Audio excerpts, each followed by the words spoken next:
Ikaze kuri mwese mukomeje kubana natwe ni ku itariki ya mbere y'ukwezi kwa gatandatu 2021 reka mbifurize kugira umunsi mwiza muhahe muronke nyagasana akomeze kubatiza ubuzima kuri mwese mukomeje kubana natwe ku muyoboro w'amakuru yizewe kandi agezwe. Iyi ni Top Rwanda, mwibutse ko ushobora kujya munsi y'iyo video yawe hepfo gato mu ruhande rw'iburyo ugakora kuri subscribe ndetse ukanakanda kunzogera kugira ngo uje komeza kubana natwe no mu yandi makuru turi gutegura. Tujye kurebera hamwe ibirebana n'umugabo witwa General Edward Katumba Wamala waje gusibuka urupfu mu gitondo cyo kuri uyu wa mbere Kamena 2021 ubwo yaraswaga n'abantu bataramenyekana agakomereka, hanyuma umukobwa we witwa Brenda akaba yaje guhita yitaba Imana hanyuma rero yo kugwa muri iki gitero cyagabwe ku rugo rw'uyu umugabo. Yisanganya yabereye aho uyu mugabo asanzwe atuye mu gace ka Bukoto mu murwa mukuru Kampala. Abantu rero bataramenyekana barashe amasasu ku modoka ye baramukomeretsa. Bivugwa ko rero yaravuye mu rugo agiye mu muhango wo gushyingura nyirabukwe, yari kumwe rero n'umukobwa we mu modoka, we rero wahise upfa akigezwa rero kwa muganga. Ikindi kandi ngo nuko umushoferi nawe warotwaye iyo modoka nawe yaje guhita yitaba Imana nyuma yo kuraswa amasasu umesha. Amakuru dukesha televiziyo mu gihugu cya Uganda NTV avuga ko General Katumba Wamala yahise ajyanwa ku bitaro aho ari kwitabwaho n'abaganga. Uretse kuba Minisitiri General Katumba Wamala yarabaye umunyamabanga wa leta rero ushinzwe umurimo, yaba n'umugaba mukuru w'ingabo za Uganda ndetse anayobora polisi y'iki gihugu. Ni mu gihe rero amakuru kandi dukesha umunyamakuru ukora inkuru zicukumbuye agakora no kuri NBC witwa Kanali Mugome yanditse ko rero abantu barashe kuri General Katumba Wamala bari rero kuri moto zigera kuri 2 bamurasa. Akaba rero ikindi kandi yarari kumwe n'umukobwa we umushoferi n'umusirikare ushinzwe kumurinda. Amafoto rero Mugome yashyize ku rubuga rwe rwa Twitter yerekana imodoka ifite ibirahure byamenwe n'amasasu ndetse naho ibisigazwa by'ayo masasu rero ryagiye bikubita. Ikindi kandi byaje kumenyekana ko umukobwa we ndetse n'umushoferi we baje guhita bahasiga ubuzima. Hari video iri gucicikana ku mbuga nkoranyambaga yerekana amaraso yaho rero babarasiye Katumba Wamala yakomeretse urutugu, hanyuma rero bamujyana kwa muganga ari kuri moto. Edward Katumba Wamala n'umwe mu basirikare bakuru ba Uganda muri iki gihe, ni Minisitiri w'umurimo rero ndetse n'ubwikorezi, akaba yaragiye kuri aka kazi rero guhera ku itariki ya 14 Ukuboza 2010. Mbere rero yari umunyamabanga wa leta muri iriya minisiteri igeze kuba kandi umugaba mukuru w'ingabo za Uganda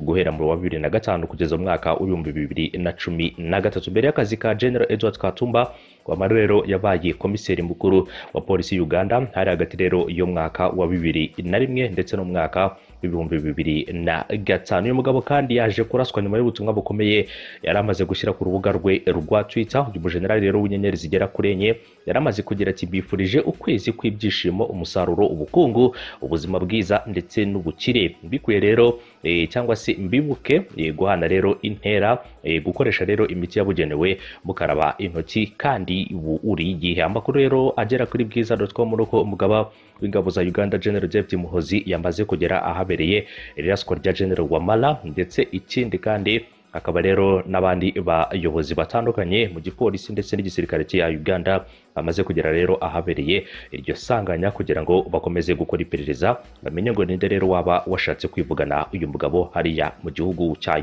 Uganda. Urumva ko rero ari inkuru y'akababaro cyane ku rupfu rw'umukobwa w'uyu mugabo waje kwitaba Imana aguye muri iki gitero cy'amasasu menshi yarashwe kuri iriya modoka, bikaza kurangira umukobwa we ahasize ubuzima ndetse n'umushoferi wari umutwaye. Nta inzego z'umutekano ziratangaza ku byabaye ndetse rero niba hari n'icyo baba bamaze gutahura ku bagizi ba nabi babashije kuba bakwivugana umukobwa w'uyu mugabo, ariko iperereza riracyakorwa kugira ngo abashe kumenyekana waba ari inyuma y'igitero cyagabwe kuri uyu mugabo ndetse rero kikaza no gutuma umukobwa we ahasiga ubuzima. Reka rero dukurikirana andi makuru agezweho. Murakoze Desire. Tukivuga ku Burundi, umukuru w'igihugu Evariste Ndayishimiye ahamagarira abagwizatunga b'abanyakenya kuzana imitahe yabo mu Burundi ku bwinshi. Ni mu rugendo rw'iminsi 2 yatanguye ejo ku munsi wa mbere muri Kenya mu ntumbero yo gukomeza imigenderanire hagati y'ibihugu byombi. Eloge Wirikaneza niyo nkuru dufitiye ari Nairobi. Agishika ku mugwa mukuru wa Kenya Nairobi mu gatondo ko kuri uyu wa mbere, President Evariste Ndayishimiye yakiriwe n'umukuru batavuganwe n'ubutegetsi Raila Odinga. Yaciye aja mu gisagara ca Kisumu mu burengero bw'ico gihugu, akaba ari nawe mushitsi w'iteka wa mbere w'umunyamahanga ageze muri uwo muji nk'uko mugenzi we Uhuru Kenyatta yabivuze. Umukuru w'igihugu c'u Burundi yasavye abagwizatunga abanyakenya kwihutira kujana imitahe mu gihugu. So this visit is good opportunity to invite Kenyan investors to increase their investments in Burundi. Our country is ready. Urugendo n'akaryo keza rero ko gutumira abagwizatunga abanyakenya kongereza imitahe yabo mu Burundi. Igihugu cacu kiriteguriye abagwizatunga mvamahanga kandi twizera ko ubu arico gihe nyaco cyo kubikora. Kurindira imyaka 2 canke 3 bishobora kubacereza. Abagwizatunga abanyakenya bashobora gufata akaryo k'ibisata vyinshi mu Burundi nk'uburimyi, inyubakwa, servisi, amagara y'abantu, amasoko ntanganguvu, ubutare n'agataka, ugutwara abantu n'ibintu, mukerarugendo, amabanki, ubuhinga bwa none n'ibindi. Banking, ICT and others. Niko yashikirije mugenzi wa Kenya Uhuru Kenyatta asanzwe ari Kisumu n'abagize leta mu ntumbero yo kwitegurira umunsi wa Madaraka Day, aho abanyakenya bibuka umunsi bikurako abakoroni b'abongereza mu 1963 inyuma y'imyaka 40 babacura bufundi na buhoro. Yemeje ko hari amasezerano bagezeko n'umushitsi wiwe. Your Excellency, let me also take this opportunity to pay tribute to your predecessor and our dear friend President Pierre Nkurunziza, who passed on, and in the same breath take this opportunity to congratulate you and the people of Burundi.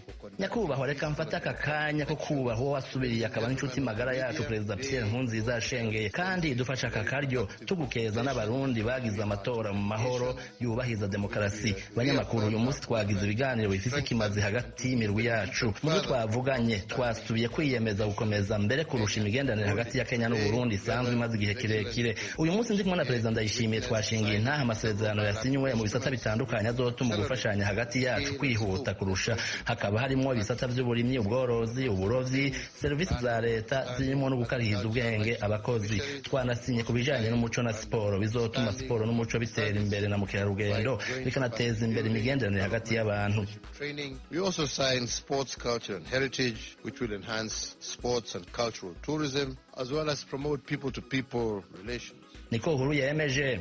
Perezida Ndayishimiye yagarutse ku kindi kintu ubona ko mu makungu kiri mu by'Uburundi bushobora guhaya ugarukana amahoro n'umutekano muri Somalia. With regard to peace and security on the continent, we commend the excellent field work of the African Union mission in Somalia. Kenya and the Burundi troops are together. Kuvyerekeye amahoro n'umutekano ku mugabane, turashimira igikorwa c'iteka c'ubumwe bwa Afrika ku rubuga muri Somalia. Ingabo za Kenya n'u Burundi ziri kumwe kandi ziriko zikora ibikora inka. Kubw'ivyo twizera ko icifuzo cose kigamije kugabanya inteko za misome muri Somalia kibwirizwa kwisunga urugero rw'isugereza ry'umurwi w'iterabwoba wa Shebab kugira ntidutakaze uduce tw'igihugu twamaze kubohozwa na misome. Ibihugu bifise ingabo muri Somalia n'ubumwe bwa Afrika bategerezwa kugishwa inama mu mugambi wari wo wose wo kugabanya inteko muri Somalia. Must be consulted on any plan to reduce troops in Somalia. Niko se Barundi yashimangiye. Kenyatta nawe yamenyesheje ko atagiye cyo gutakaza. In this regard, our two ministers responsible for trade and investment were directed to review. Muri intumbero abashikiranganje bajeje ushoramari n'urucuruzwa bategetswe gusubira kuraba no gukuraho inzitizi zose n'intambamyi zatuma guhanahana ibicuruzwa n'ishoramari bidindira hagati y'ibihugu vyacu.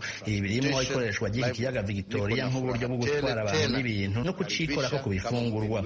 Mfise umunezero mwinshi kandi kukwakira nk'umushitsi w'iteka ku munsi w'ejo duhimbaza umunsi wacu wa Madaraka, kandi ibi birahambaye cyane mu kwerekana no gukomeza ubucuti buri hagati y'ibihugu vyacu bibiri. Reka ngire nti Imana ihezagire Burundi, Imana ihezagire Kenya, Imana ihezagire Afrika y'ubuseruko, maze dukomeze imigenderanire kugira dushitse ivyifuzo vy'abavuka gihugu bacu ndio tuweze kutimiza mahitaji ya wananchi wetu. Niko Perezida wa Kenya yasozereye. Perezida Evariste Ndayishimiye turetse mu nzego za leta nitwaje iruhande y'umutambukanyi wiwe Angeline Ndayishimiye ndayubaha abatimbo 15 n'abagwizatunga 11. Eloge Urikaneza, Ijwi rya Amerika. Urakoze Eloge kuri iyo nkuru. Ejo ku munsi wa mbere ishyirahamwe mpuzamakungu ONU nani mpuzamakungu gwishinze kugwanya ibigwanisho bito bito byatanguje indwi yahariwe kugwanya mabi aturuka ku bigwanisho biri mu minwe y'abatabifitiye uruhusha. Igikorwa gishitse mu gihe bene ivyo bigwanisho bimaze imisi vy'inkumbi mu bihugu nko Burundi, u Rwanda, Republika ya Demokarasi ya Kongo n'ahandi mu karere. Umenyesha makuru wacu Pierre Claver niyo nkuru adufitiye inkuru y'imvaho. Mu bihugu bitatu by'akarere ka Afrika y'ibiyaga binini hari mu Rwanda n'u Burundi, abantu barenga 50 barahitanywe n'ibigwanisho bito bito biri mu minwe y'abatabifitiye uruhusha canke inzego z'umutekano zibikoresha aho bitagenewe mu kiringo c'amezi abiri aheze. Ivyo biri muri raporo yakozwe n'ishiramwe MIRPD, Mécanisme pour l'initiative de la recherche de la paix et le développement, rigwanya ikwirakwira ry'ibigwanisho bito bito mu karere k'ibiyaga binini. Jean-Claude Senzinkayo niwe twari iryo shirahamwe rifise icicaro i Kampala mu Buganda. Tutanze akaroro nko ku gihugu c'u Burundi, igenekerezo rya 9 ukwezi kwa gatanu hari umutego wabaye kw'ibarabara rya Bujumbura Gitega muri Muramvya, aho uwo mutego wahitanye abantu barenga 12 harimo n'intwazangabo yo kw'ipete rya koroneri mu gisirikare. Tukagaruka kandi tukavuga igitero c'abitwaje ibigwanisho mu Rwanda ku rubibe ico gihugu gihana n'u Burundi. Tukavuga kandi ibitero vy'amagrenade vyabaye kw'igenekerezo rya 25 mu gisagara ca Bujumbura vyahitanye abantu batari baka, abandi barakomereka, bakomerekejwe n'ayo magrenade yashwiragijwe mu banyagihugu badashoboye kwivuna canke kwitabara ndetse no kwivuza. Ntitwokwibagira rero ibindi bibazo hamwe n'ivyo bibera mu gihugu ca Kongo eka no mu bindi bihugu. Tugarutse mu gihugu ca Uganda, hari umunyagihugu aherutse gusaba leta ko yomuha uburenganzira bwo kugerageza igisasu ca misile yakoze. Twebwe tukavuga tuti mbega ico gisasu azogerageza mu kiyaga Aruberuto, ibinyabuzima vyo muri ico kiyaga, abasanzwe bakoresha ayo mazi canke abegereye ico kiyaga, nta ngaruka mbi bizogira. Kuri uyu wa mbere ishirahamwe mpuzamakungu ONU n'urunani IANSA International Action Network on Small Arms rwishinze kugwanya ibigwanisho bito bito batanguje indwi yahariwe kugwanya amabi aturuka ku bigwanisho biri mu minwe y'abatabifitiye uruhusha. MIRPD ijisho ry'ayo mashirahamwe agwanya ibigwanisho bito bito mu karere k'ibiyaga binini ribona ko urwo rugamba ari urw'inzego zose zitaho ineza y'abanyagihugu, duhereye ku madini, amashirahamwe, amareta, intwaro, abanyamigambwe, eka ndetse n'uwo wese uhereye ku munyagihugu nyarucari, ko bose boshira hamwe inguvu tugafatanya mu kugwanya aya mabi akomoka ku bigwanisho bicira umuriro, kuko bamaze kubona bose yuko aya mabi atawe arengana canke ngo atinye. Akani nako kamo k'ishirahamwe mpuzamakungu ONU yemeza ko ku mwaka ivyo bigwanisho bihitana abantu barenga 500,000 cane cane mu bihugu birimwo uruhagarara. Afrika ikaza ubwa mbere mu kuhaburira abantu benshi. Abakora muri ico gisata basaba amareta gukura mu banyagihugu b'abasivile ibigwanisho vyose, ndetse umusirikare, umupolisi canke uwundi wese akoresheje nabi ikigwanisho yahawe akabihanirwa bimwe vy'akarorero. Pierre Claver Niyonkuru, Kigali, ku bw'Ijwi ry'Amerika.